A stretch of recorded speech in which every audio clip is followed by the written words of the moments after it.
a metal chair, a hood over his head, and a target over his heart. That is how South Carolina death row inmate Brad Sigmon chose to die. The case of Brad Sigmon, March 2025. A day that will go down in history. A day when the state of South Carolina resurrected one of the most controversial execution methods in modern history, the firing squad. This is the story of Brad Sigmon, the first person executed by firing squad in the U.S. in over a decade. What led to this moment, and what does it mean for the future of capital punishment in America? To understand why Brad Sigmon faced the firing squad, we need to go back to 2002. Sigmon was convicted of the brutal double murder of David and Gladys Larke in Greenville County, South Carolina. According to prosecutors, Sigmon bludgeoned the elderly couple to death with a baseball bat inside their home.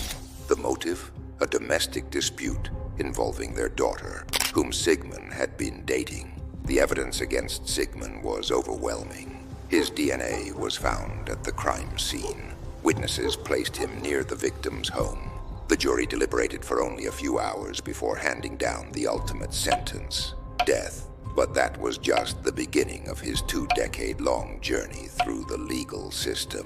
Death row and delays. For over 20 years, Sigmon sat on death row as appeals and legal challenges delayed his execution. South Carolina, like many other states, had difficulty carrying out lethal injections due to a nationwide shortage of execution drugs. Pharmaceutical companies refused to provide the necessary chemicals, leading to a halt in executions. With lethal injection off the table, South Carolina lawmakers made a bold and controversial decision. They reinstated the firing squad as an alternative execution method, alongside the electric chair. The reason?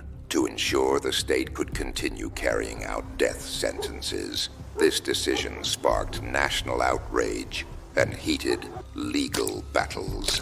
The return of the firing squad. The last execution by firing squad in the U.S.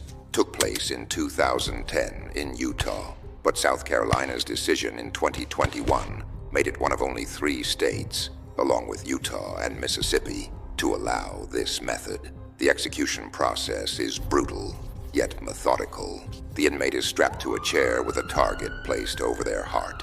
A team of trained shooters, armed with rifles, fires in unison. One of the guns is loaded with a blank, so no one knows who fired the fatal shot. Proponents argue that this method is more humane than botched lethal injections.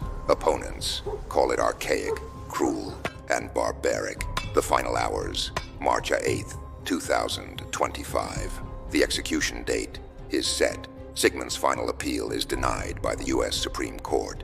He is moved to a holding cell next to the execution chamber. He requests his last meal, fried chicken, mashed potatoes, and a slice of chocolate cake. He makes a final phone call to his family and meets with a chaplain. The clock is ticking. The execution. At exactly 6 p.m., Sigmon is led into the execution chamber. Witnesses, including journalists, legal representatives, and victims' family members, watch in silence. Sigmon is strapped into the chair. The execution team takes their positions behind a curtain with small firing slots. A countdown begins. 5, 4, 3, 2, 1. At 6:05 p.m., Brad Sigmon is pronounced dead. The first firing squad execution in 15 years is complete, but the controversy is far from over.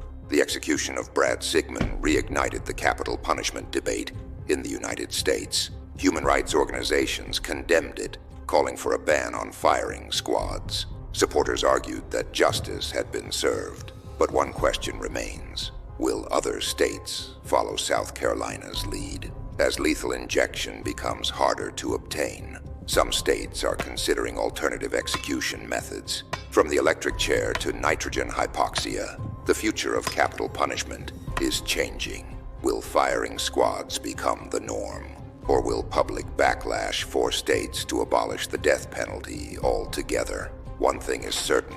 Brad Sigmon's execution was not just about one man. It was a moment that forced America to confront its stance on the death penalty. What do you think? Was justice served? Or was this a step backward for human rights? Let us know in the comments. And subscribers, preview of next true crime video.